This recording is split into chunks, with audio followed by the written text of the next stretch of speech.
Agora então a gente vai fazer toda a nossa função de filtragem. Vamos abrir nosso listagem.html, .javascript, e do mesmo jeito que a gente pegou a nossa lista, a gente vai pegar aqui embaixo, nosso form.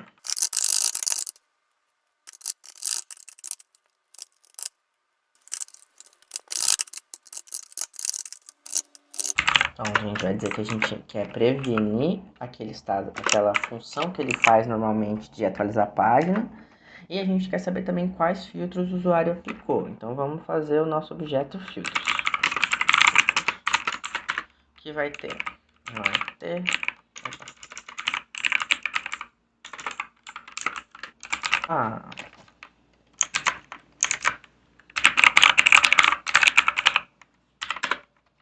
E a mesma coisa para o artesão.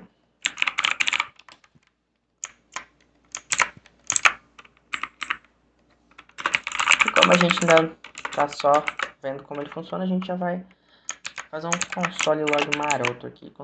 É artesanato.velo. Troquei.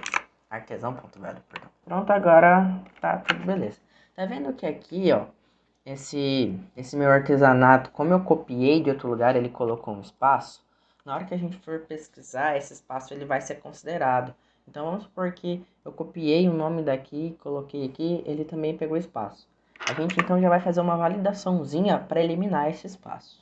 Vamos mudar esse filtros para ele lá embaixo. E vamos criar uma função aqui, chamada corrigir filtros. Que vai receber os meus filtros. Uma coisa muito bacana é que aqui eu vou receber exatamente a referência dos meus filtros. Então tudo que eu modifico aqui dentro, aplica no meu objeto filtros. Se eu pegar um filtros.artesanato e colocar que agora ele vai receber o número 11, mesmo que eu não retorne nada aqui, ele vai fazer com que lá dentro do meu objeto filtros o número seja 11. A gente vai validar. Se o meu filtros.artesanato existir, o que eu vou fazer? Ele vai receber ele mesmo, utilizando uma função trim. Ela apaga todos os espaços da frente e atrás. Espaços no meio a gente não tem como corrigir, porque às vezes realmente vão ser dois nomes. Então pelo menos a gente já corrige o início e o final. E a mesma coisa para o artesão. Mas cada vez que eu adicionar mais uma coisa, eu vou ter que criar mais um if aqui. Eu vou ter sempre que estar fazendo esse trabalho na mão. Você pode fazer isso de uma maneira bem mais dinâmica, que é usando o for-in. O for-in, ele é cada propriedade de um objeto. Vamos lá, filtro in, filtros. E esse for-in aqui, o bacana dele é que ele já faz essa minha invalidação de if, porque ele só percorre onde já existe. Então, se aquele cara existe, ele percorre. Então, o que eu faço aqui? Esse filtro é a minha chave. O que é essa chave? É esse nome aqui. Então, por exemplo, se eu fazer aqui filtros e usar mais ou menos como é o padrão de array filtro, esse daqui vai me retornar o valor daqui. E se eu utilizar a chave filtro, ele me retorna a string com o nome daquela propriedade. Quer ver? Solid.log. Eu vou colocar primeiro o nome da minha propriedade para vocês verem. Eu vou colocar aqui recebendo esse filtro com filtro. Esse filtros com filtro. A gente vai ver que ele... Aqui eu vou chamar ele. Cadê? Corrigir filtros. E a gente vai ver que ele vai imprimir esses valores. Uma coisa muito importante é que aqui a gente tem que declarar esse cara. Então a gente tem que colocar um let. Ó, a gente percebe que aqui ele fez artesanato, que é o nome da minha propriedade artesanato. E aqui o valor dela, que é isso aqui que a gente colocou assim. Então, isso daqui é a propriedade, e para pegar o valor daquela propriedade no objeto JSON, a gente usa como se fosse um array. Essa é a maneira mais dinâmica que a gente tem de fazer. Assim a gente não precisa mais desses montes de... A gente pega exatamente aquilo que a gente tinha usado dentro do if, coloca aqui dentro. E em vez de ser filtros.artesanato, é o meu filtro... Eu nunca lembro o nome desse carinha aqui. Então é filtro na propriedade que eu estou passando agora, que eu estou iterando, vai receber aquele valor .trim. Isso aqui é feito de uma maneira bem dinâmica. E daí depois aqui de aplicar filtro, o que eu vou fazer? Eu vou criar uma funçãozinha aqui para ele agora. Mando esse cara lá pra dentro. Aqui eu recebo meus filtros. Que quando não existir... uma coisa muito importante. No JavaScript a gente pode colocar um valor default para alguma coisa. Para ela não vir undefined e não dar problema. Então eu vou colocar esses filtros aqui. Que mesmo que o meu form não tenha filtros, na hora que ele chamar a minha função obter, onde ela vai chamar a minha função corrigir filtros, não tem o risco de eu mandar o meu objeto filtros vazios e dar problema de exception, de não encontrado e tudo mais. Então agora aqui dentro eu chamo o meu obter filtros. Aqui eu chamo o meu corrigir filtros. Opa, obter produtos aqui, eu falei errado. E agora eu preciso passar esses filtros para cá. Nesse momento a gente vai fazer de novo aquela questão de separação de conceitos. A minha chamada para o Firebase não vai ser só um get simples, eu vou aplicar uma ação dentro dela. O correto é a gente também já fazer essa separação de conceitos e criar onde essa chamada vai funcionar. Porque aqui agora a gente vai ter o meu listagem.js tomando conta somente da minha página. E tudo que é relativo a regras e validações vai estar no arquivo sobre isso, e tudo que é de banco vai estar relativo no arquivo de banco. Então agora aqui no meu JS a gente vai fazer uma outra separaçãozinha que vai ser, a gente vai criar a pasta páginas e a pasta serviços. A pasta páginas, ela vai ter o meu listagem e o meu cadastro. E no meu serviço a gente vai ter o meu service, que a gente já sabe, que é o meu banco de dados, não pergunte novamente. E a gente vai criar um novo serviço chamado listar, que é esse serviço que vai fazer toda essa utilização de filtros e chamada do meu banco de dados. Em vez da gente ter aqui em cima a minha chamada para o artesanatos, ela vai estar no meu listar. E o meu listar ele vai ter uma função export pesquisar, que ela vai receber meus filtros. E daí aqui dentro ela vai fazer tudo o que ela precisa fazer. E aqui eu importo ela. E onde eu chamava o meu get, aqui o meu obter produtos, o que eu faço? Essa minha array aqui vai receber o meu pesquisar. Que daí a gente já vai fazer uma outra coisa muito interessante. A gente tinha que ficar passando pela lista e modificando cada uma delas, né? Só que agora a gente não vai mais fazer aqui.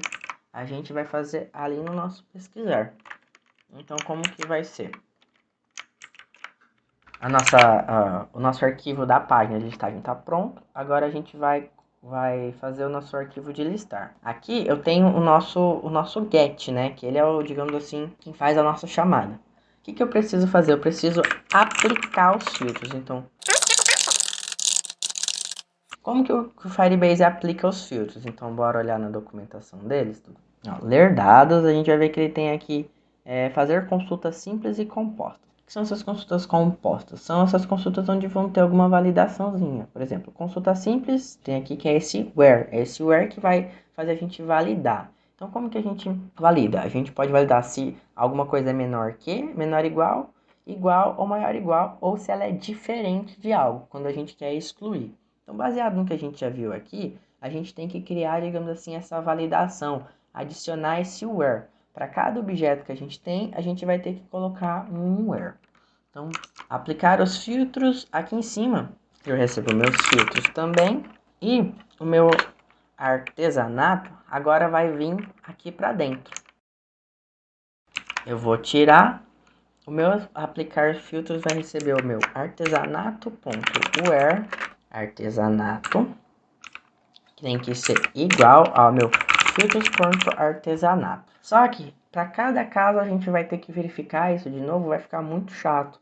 Como que a gente fez lá no nosso listagem? Lembra do nosso corrigir filtros que a gente fez um for, e esse for já me valida se aquele cara existe ou não. Então eu vou usar essa mesma abordagem. Então aqui no meu listar, eu vou ter o meu for de filtros, onde o meu artesanato vai ganhar um where para cada um desses filtros. Então, como a gente já está usando realmente o nome do nosso key, né, do nosso filtro, o mesmo nome do nosso objeto, eu já posso fazer dessa maneira aqui. Então, o meu key, o meu valor da minha propriedade filtros, tem que ser igual ao valor que está na minha propriedade. E toda vez que eu assimilo um where, eu tenho que salvar ele de novo lá, porque eu vou ter vários wheres, então eu tenho que concatenar eles. E eu vou fazer um return no meu artesanato. Só que o nome desse método não está muito claro, porque ele não aplica só os filtros, ele também tá criando a minha carry, né? Então vamos fazer aqui. Por que carry? Porque é o nome convencional que se dá a todo objeto montado que visa receber algo de um banco de dados. Então é sempre comum a gente chamar de carry. Até mesmo aqui no Firebase, se você for ver, ele chama de carry. Então aqui a gente vai ter a nossa const carry, e vai receber esse criar dados e aplicar criar carry e aplicar filtro. E aí depois eu vou fazer o meu carry.get, que vai receber o meu snapshot. Só que você tá vendo que aqui a gente não consegue retornar. Ele usa um padrão chamado promise. O que é um promise? Você faz uma requisição, só que você não sabe quando que aquela requisição vai te retornar. Ela não é síncrona, ou seja, ela não começa e termina numa linha linear, ela é assíncrona. Então, o promise, ele é realmente, a palavra promise é promessa, e é a promessa de retorno de alguma coisa. Se ela retornar e quando ela retornar, a gente usa esse then. Esse then recebe uma função que é assim: se essa minha promise retornar e quando ela retornar, eu chamo essa função sua. Então isso faz com que a gente não consiga retornar de imediato. Só que já existe uma maneira de a gente contornar esse probleminha. O próprio JavaScript já implementou isso e já está disponível hoje em dia, que são as chamadas com as propriedades async e await. O que é isso? Aqui na chamada do meu método, da minha função, eu vou dizer que essa é uma função assíncrona. Então toda vez que essa função for chamada, quem chamar ela vai saber que ela vai te retornar alguma coisa e de alguma maneira você vai ter que parar tudo que você está fazendo para esperar aquele retorno. Eu não posso seguir para a próxima ação e execução. E para dizer que eu preciso parar e esperar o retorno assíncrono que ela tem dentro dela, aqui eu também vou fazer um const result, que vai me receber esse meu carry.get aqui. Só que ele não vai simplesmente só receber. Se eu colocar só assim, ele ainda está me recebendo a minha promessa. Então ele não vai ter resultado nenhum. Eu tenho que falar para o meu JavaScript, espere. Await em inglês é esperar. Então é exatamente isso que ele faz. Eu digo, este método, esta função é uma função assíncrona e espere uma função que tem dentro dela ser resolvida. Espere aquela promessa se realizar e eu ter um retorno. Assim eu consigo ter uma função que espera algum retorno externo e retornar um valor dentro dela. Então, depois que eu peguei esse result vai ser a mesma coisa do meu carry snapshot aqui. Que eu só estava usando esse nome porque o Firebase também tinha esse nome na documentação. Eu vou retornar essa minha result, eu vou ter um const response, que recebe esse meu result.docs, que é aquela array de documentos que o Firebase me retorna, e vou fazer um mapeamento que eu só quero que ele me retorne realmente cada um dos meus documentos que tem lá dentro, cada um dos meus dados. Até aqui para ficar mais legível eu posso colocar doc.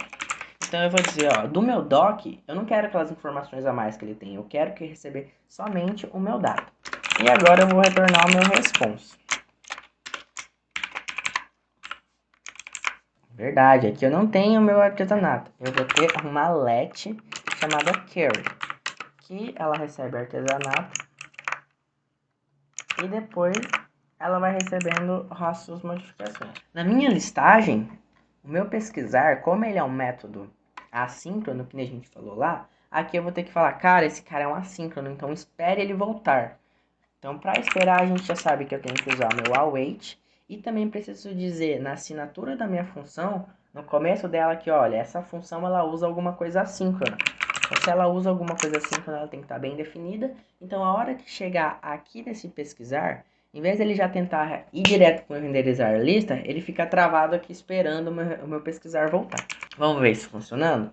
Muito importante é que como a gente mudou o nosso arquivo, aqui a gente tem que vir e colocar que ele agora está na pasta página. Precisamos também fazer o carregamento inicial. Então aqui no meu listagem, Além de colocar aqui, eu preciso fazer aqui embaixo, um obter produtos.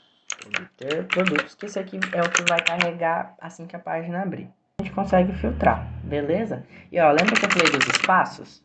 Ele tá filtrando o espaço. Se eu coloco o espaço na frente também, ele consegue me tirar esse espaço. Então, uma coisa que a gente vai ter que fazer aqui no nosso Crear Carry aplicando filtros é validar.